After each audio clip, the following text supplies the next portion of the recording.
ជំរាបសួរបងប្អូនទាំងអស់គ្នាថ្ងៃនេះខ្ញុំនឹងបង្ហាញរបៀបធ្វើភីសាទូរ៉េនជាងកុំឲ្យខាត់ពេលវេលាយូរយើងមកធ្វើទាំងអស់គ្នាចាក់ម្សៅនំប៉័ងចំនួន140ក្រាមនិងចាក់ម្សៅខេកចំនួន60ក្រាមចាក់អំបិលបន្តិចចាក់ស្ករសចំនួន20ក្រាមនិងមេនំប៉័ងចំនួន2ក្រាមម្សៅទឹកដោះគោចំនួន10ក្រាមរួចកូរឲ្យសព្វ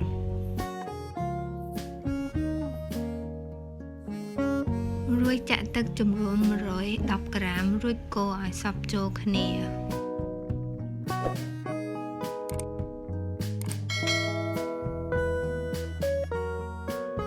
នៅពេលដែលច្របល់សាច់ម្សៅចូលគ្នាសព្វល្អហើយខ្ញុំដាក់សាច់ម្សៅនៅលើខ្ទក់ដើម្បីស្រួលនឹងច្របល់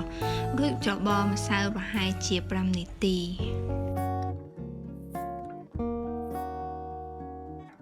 បន្ទាប់ពីបាន5នាទីមកខ្ញុំដាក់ប៊ឺចំនួន20ក្រាមហើយច្របល់ប្រហែលជា5នាទីទៀត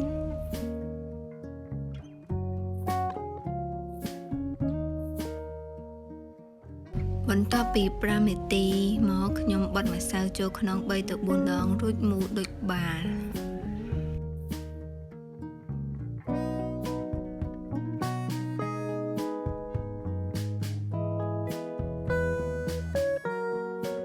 រួចគ្របទុករយៈពេល90នាទី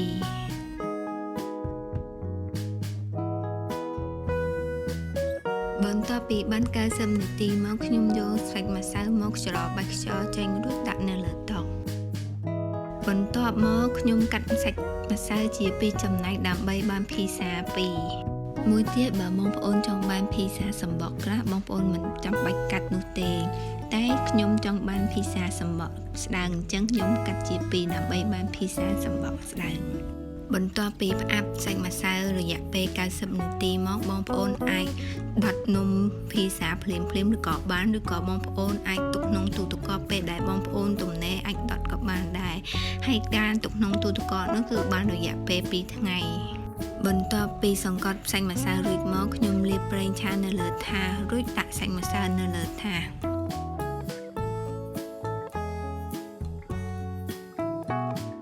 បន្ទាប់មកយកសមកសង្កត់លើសាច់ម្សៅកុំឲ្យពេលដុតទៅសាច់ម្សៅយើងមានសភាពប៉ោង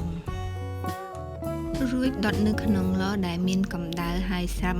160អង្សាសេស្មើនឹង320 Fahrenheit រយៈពេល10នាទីអញ្ចឹងយើងមកធ្វើសាច់ទុរេនម្ដងខ្ញុំប្រើសាច់ទុរេនកិនហើយចំនួន200ក្រាមដាក់ទឹកដោះគោខាប់ចំនួន25ក្រាមរួចកូរឲ្យសព្វនិងចាក់ខ្ទិះដូងចំនួន25ក្រាមបើបងប្អូនអត់មានខ្ទិះដូងទេបងប្អូនអាចប្រើទឹកដោះគោក៏បានដែរ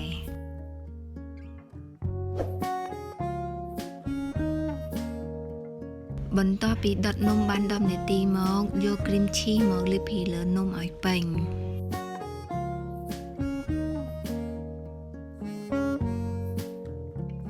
និងដាក់សាច់ទុរេនលាបពីលើឲ្យពេញ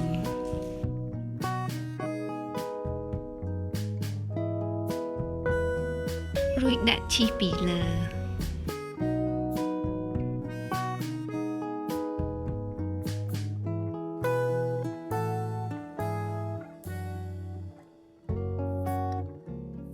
រួចដុតនៅក្នុងឡដែលមានកម្ដៅហើយស្រាប់180អង្សាសេស្មើនឹង350 Fahrenheit រយៈពេល10នាទីម្ដងទៀតភីសាទុរេននេះពេលដែលញ៉ាំហើយក្រអូបក្លិនទុរេនពេញមាត់ហើយផ្អែមសាច់ទុរេននិងប្រៃឈីសតិចពិតជាឆ្ងាញ់សូមអរគុណបងប្អូនដែលបានទស្សនាវីដេអូខ្ញុំពីដើមដល់ចប់សង្ឃឹមថាបងប្អូននឹងចូលចិត្តបើមានសំណួរឬយោបល់អ្វីសូមសរសេរ comment នៅខាងក្រោមសូមជួយចុច like និង share វីដេអូនេះឲ្យបានច្រើនផងជាចុងក្រោយសូមជួយចុច subscribe Channel YouTube ខ្ញុំផងអរគុណច្រើនសូមជម្រាបលា